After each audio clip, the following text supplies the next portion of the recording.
Hello, SFX, can I help you? Starring Cooder, Joan, Jett, I love working with her and I'm into my baby. Lindsay Anderson, Budgie, Scritti and exclusive music from Comsat Angels and Aswad and Yello and Yazoo and Peter Gabriel, who in his first interview for 2 years speaks to Ray Hammond. On a long and somewhat boring train journey in Germany, I was sitting around fantasizing about some sort of event that might bring together ethnic musicians and some of the rock people that had begun picking up, or less polite word, stealing from this music.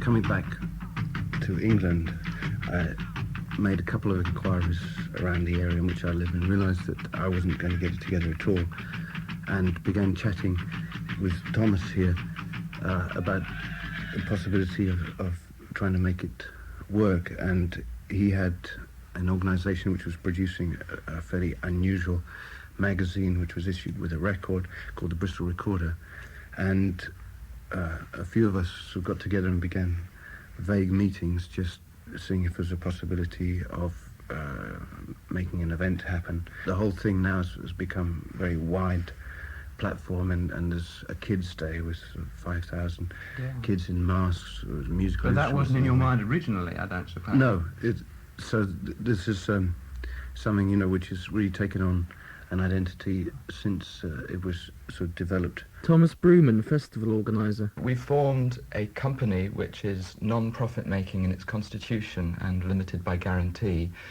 And in terms of the administration and personnel, yes, we have had to respond to the commercial world. We originally started with a fairly loose ad hoc committee kind of structure, but we found especially the rock and roll world didn't really seem to respect that. They wanted a hard commercial... Yes. Yeah, people are very sceptical in the rock business of anything with any hint of altruism or idealism. Right. And unless it actually smacks and reeks of money, it tends to be sneered at. And, I mean, there are various rules which protect our fingers from getting at the till, but the way that we've been able to raise the finance, because there is a huge shortfall between the amount to be earned from tickets and the cost of putting it on, is through the rock industry. And a lot of musicians have been giving tracks for free for a benefit album, so part of the finances come from sale of a record.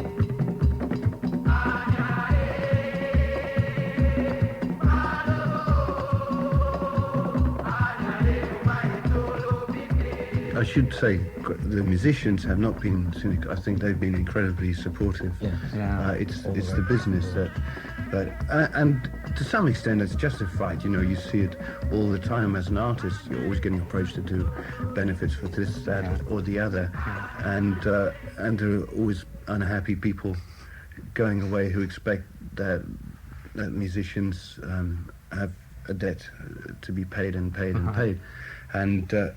But on the other hand, when there is something that seems to resonate with musicians, and this we've been very lucky has, then people will throw in, and a lot of people have sort of written tracks for this record. On the western end, there's XTC, The Beat, Pete Townsend, Peter Hamill. Peter Howell. So Holger some Tsuke. very nice Holger names, Tsuke, yeah. Despite the fact, again, that record companies sneered at it when it was first presented, I think it will be a very Who's going strong to be album. releasing it now? Warner Brothers.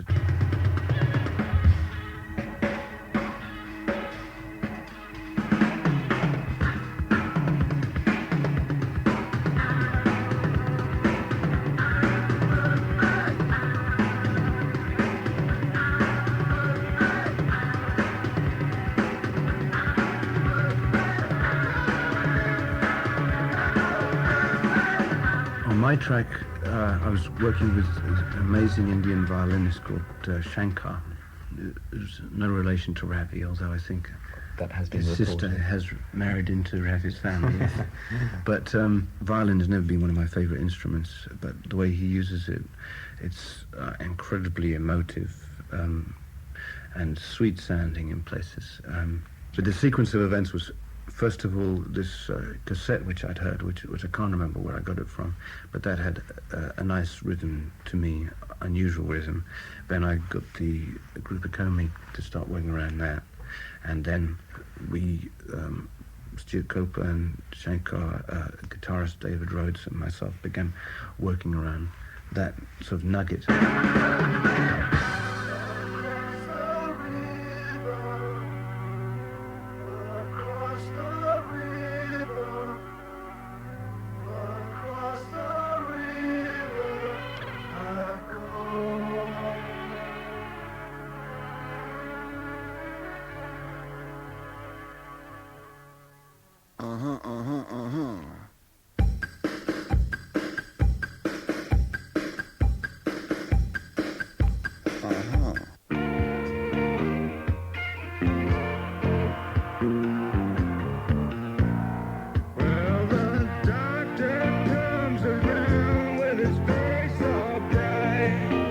Guitarist extraordinaire Ry Cooder recently played a record-breaking 8 nights at London's Hammersmith Odeon, where he found time to talk to Mick Brown.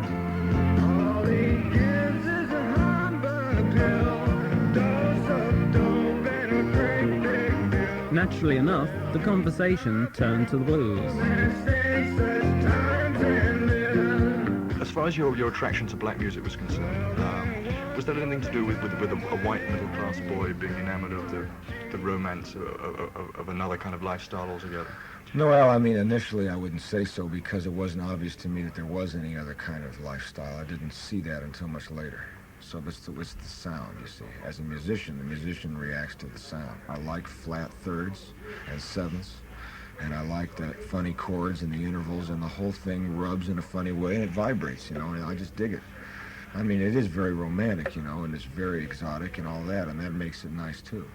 But to sit down and play it, that's something you have to feel, you know. Mm. What were your first impressions when you actually met the blues performers who you'd admired for a long time for the first time?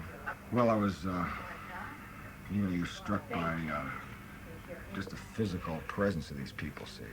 Lightning Hopkins or Brownie McGee Sanitary, people like that who started coming around. In Los Angeles and Hollywood, these are other planet guys. And so I was very young, you know, I was 14, I first saw some of these guys. And so then you begin to understand what the music is and where it's coming from. You see somebody do it and you see how they are, and then you see them off stage, because in these little clubs, you know, you didn't have, the limousines weren't waiting, you know. Lightning Hopkins has left the building. It wasn't quite like that. And some of them were friendly and some of them weren't, and because in those days, no white people didn't play this stuff, see. I mean, at least not in Los Angeles, not in your urban centers. Okay, so if you could play, if you showed any ability at all, why it was musicians will share what they have, you know. The blues was something that the record people found they could sell, and so here came the blues.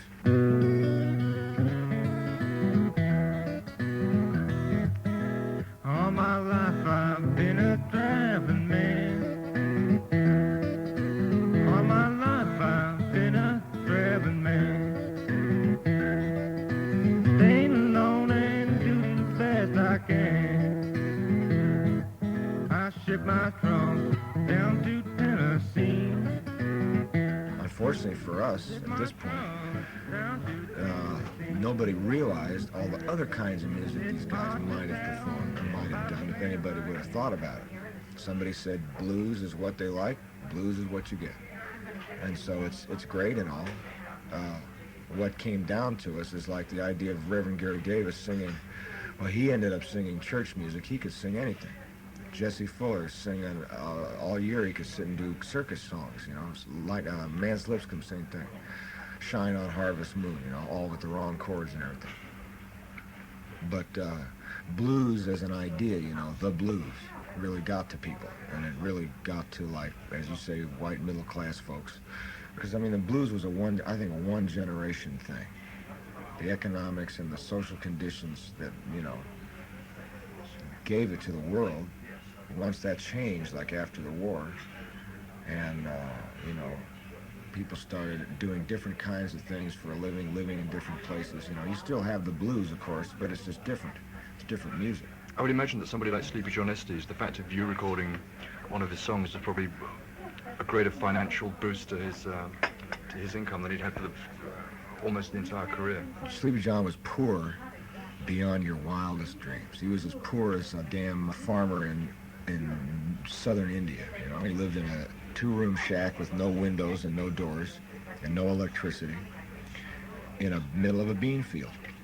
And I used to take in money every now and again, and I know that an hour later that money was gone, because here came about 100 people across the field as soon as they see this rent-a-car trying to get up to the door, you know. Cats come over and say, well, I got high blood pressure, you know, what about me? So, poor old John. But I knew that there was a point of, you know, honor and gratification for him. At least he had it in his hand for a minute. And he did benefit from the folk blues revival and all. He went abroad. He went to Russia. He went to Japan. Strange. It didn't change his life any. He continued to write songs, be poor, died poor. They had to borrow the dirt to bury him in. And that's his life, you know, just the blues. I'm going to Brownsville, take that right-hand road.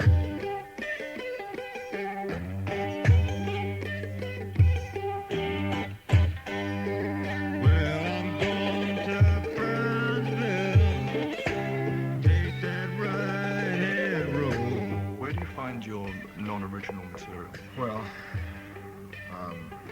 it's out there. You know, you just have to go and get it. I mean, songs is like mining for minerals. You know, you just have to learn to develop some resources.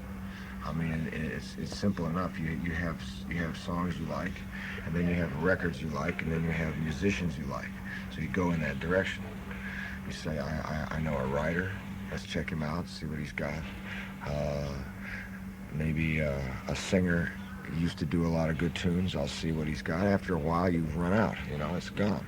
Yes. I've strip mined all my territory, pretty much. And I don't expect to find any more songs that way. It's been a lot of years finding songs that way, and now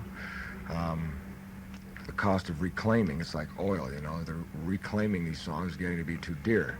So you have to trust to luck. Sometimes people will tell me about tunes, but less and less now. I like to sing a certain kind of song. I can stretch a point, you know, but, you know, these days, what they call songs and what they call, you know, composition, it's broadly understood. And a lot of people write away from the direction of structure and all. Mm-hmm. And not even out of meter, you know, and out of song meter and out of rhyme scheme, and it all gets to be something else entirely. It becomes like poetry or theater or a chant or whatever it is. And that's fine for the next fella, you know. The old days of Tin Pan Alley are sort of gone. I mean, they still have people who write Tin Pan Alley songs like Barry Manilow, but unfortunately, it's all very processed, you know. They found a way to communicate too hard. You know, there's too damn much communication going on, you know what I mean? You're ramming it down people's throats. I gotta be me, or whatever. I write the songs, that kind of stuff. That's too much heavy communication. It's borrowing from soap operas, it's borrowing from tabloid magazines, and it all gets kind of thick.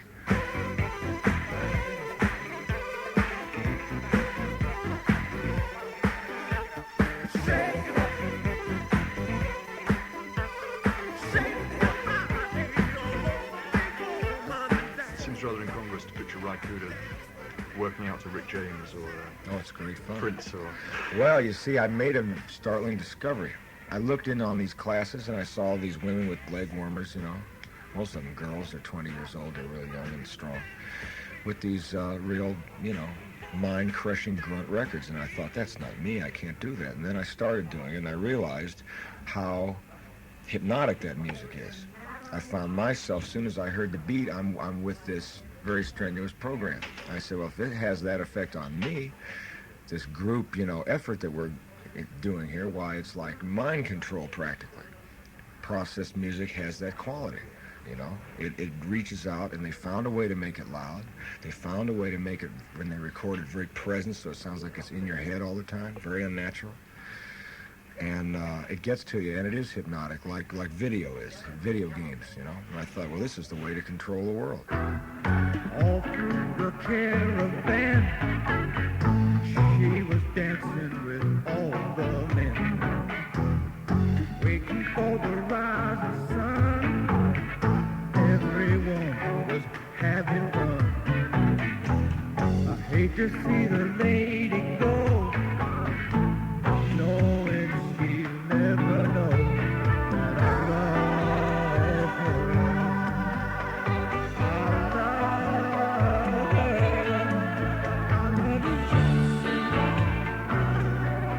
You can make a record with toy instruments. If it rocks, you got it. Anybody can have a hit. And these records are some of them are truly just faceless, mindless expressions, and it isn't anybody much on them. It isn't like Elvis, or it isn't like Jerry Lee Lewis or something. It's no longer the thing that I think is going to make the difference, even particularly in the way that guitars have declined. The guitar is the out front, stand-up, recognizable cat. You've now got the invisible cat behind banks of synthesizers making these records. And so, that's good in a way, you know. You think that's good? Oh, I think it's good because since that's going to happen anyhow, it does indicate that you could luck into something. You know, you could participate in this recreational format yourself. I could, you could, anybody could. You don't have to be the great mythical hero with the guitar and the spandex jumpsuit to pull that off. So it makes music more democratic? Well, yeah, ultimately. The other trouble with it is that that's probably an illusion because, you know, it's so well organized. Labor versus management, you know. We have a condition of management today globally that is, you know, hard for anybody to even perceive. Mm-hmm. I mean, the Vatican makes handguns with Fiat automobiles, you know. They're in the armaments business, for Christ's sake.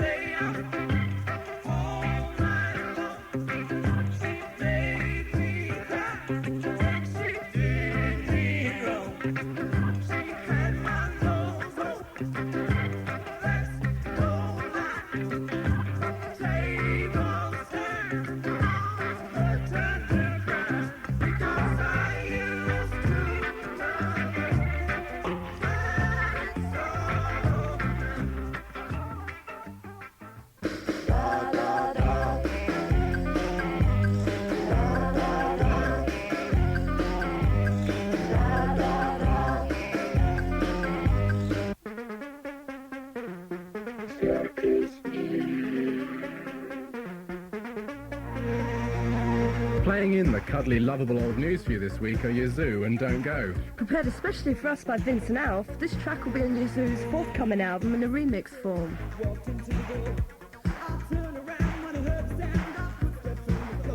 Bad Manners, having conquered Scandinavia and Bogota. That's Bogota, isn't it? No, Bogota, are embarking on a tour of Israel starting on June the 24th.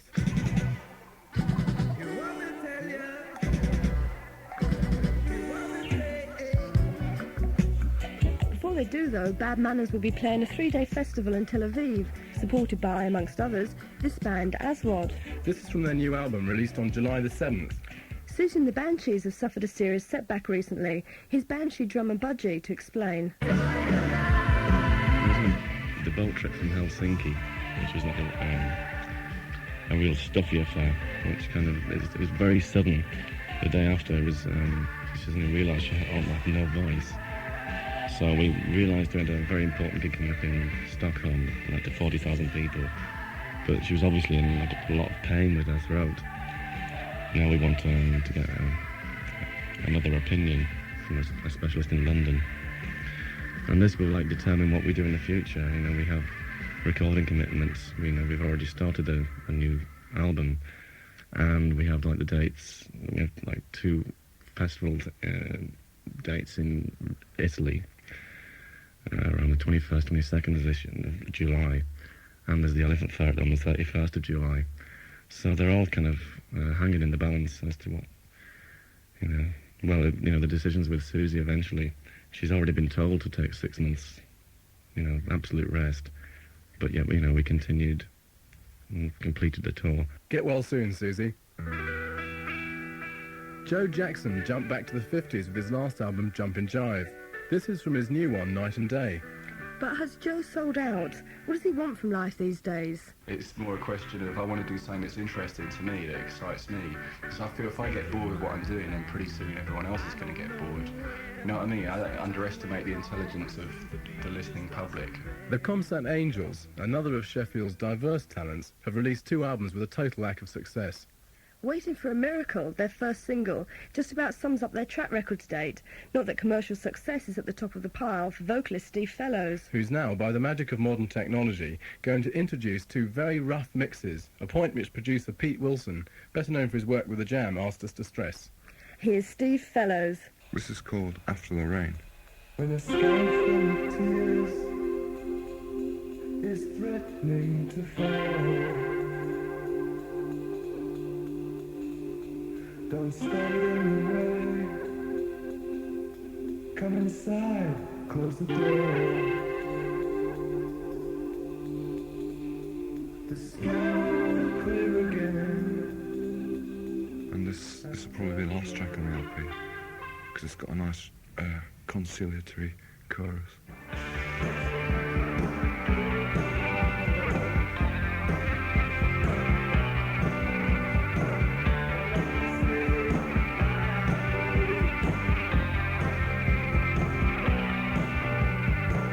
What else? And the next person is Adriana, one of the delectable singers from this week's big thing, Kid Creole and the Coconuts.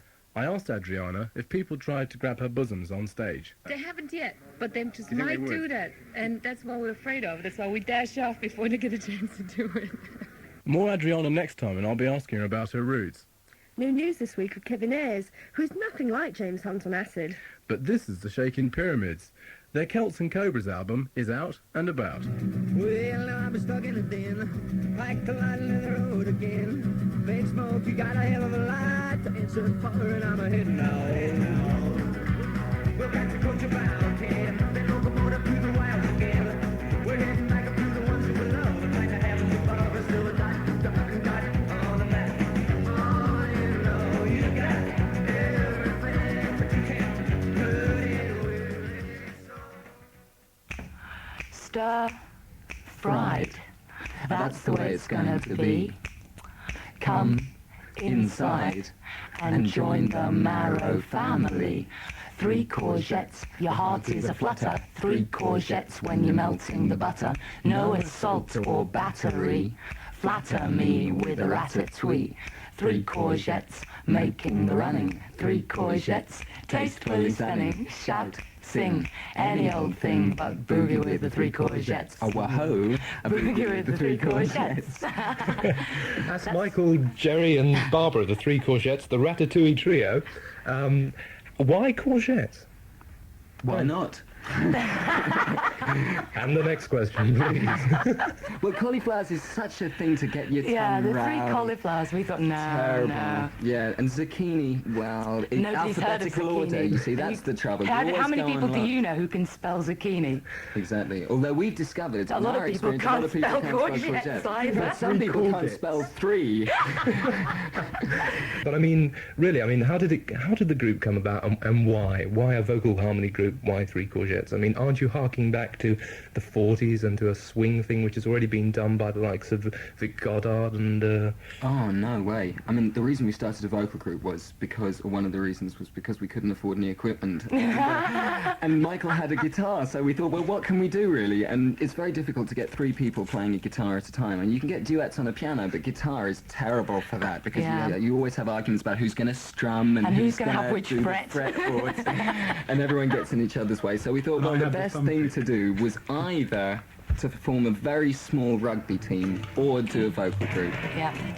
And so that's what we did. And there's more money in vocal groups than there is in rugby at the moment. If you're a three-person rugby team, I think yes.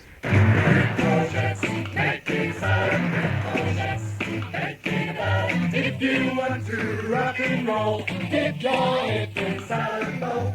So what's next then, finally, for the Three Courgettes? We obviously hope that people are going to like the single and that we get some attention through that. We're going to follow that up with another single. It's a Laverne Baker song called Substitutes, not to be confused with The Who. Well, why don't you let us play it to you? We'll get the guitar out and we'll give you a sample. Well, you got a dozen sweethearts whose kisses you have known, and you only got with me when none of them are home. Because I'm just a substitute, just a substitute when you game of love. And you got a different romance for each night of the week, and you only use my kisses to practice your technique. Because I'm just a substitute, yeah, just a substitute.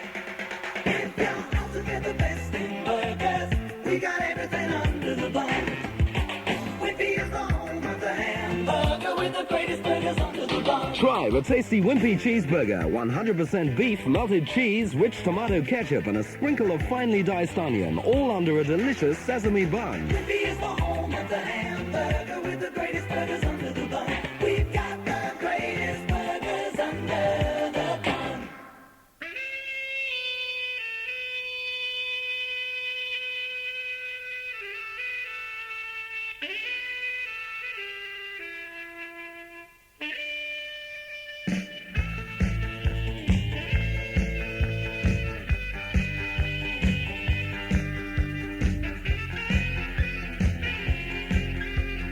Since Still Life, our last demo band, appeared on SFX, the phone hasn't stopped ringing with offers of a recording contract from several of the major labels. So let's hope the same thing happens to Eddie and Colin, a duo from Birmingham who call themselves Why Not. Here's The Beast.